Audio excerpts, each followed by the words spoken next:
Boss, Yes sir. papagawa ko to ulit ng LCD ng Oppo ko na to. Ang bilis naman mabasag ng ginawa mo, boss. Manipis yung nilagay mo eh.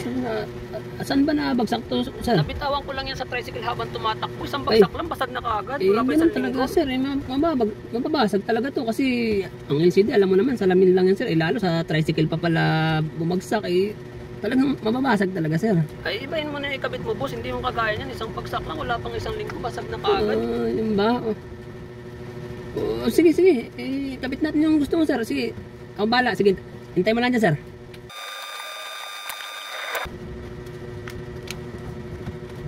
Sir. Oh, okay na ba yan? Matibay na ba yan? Okay na to sir. Bali itong goma, bukas nyo na tanggalin to ha para siguradong kapit na kapit sir.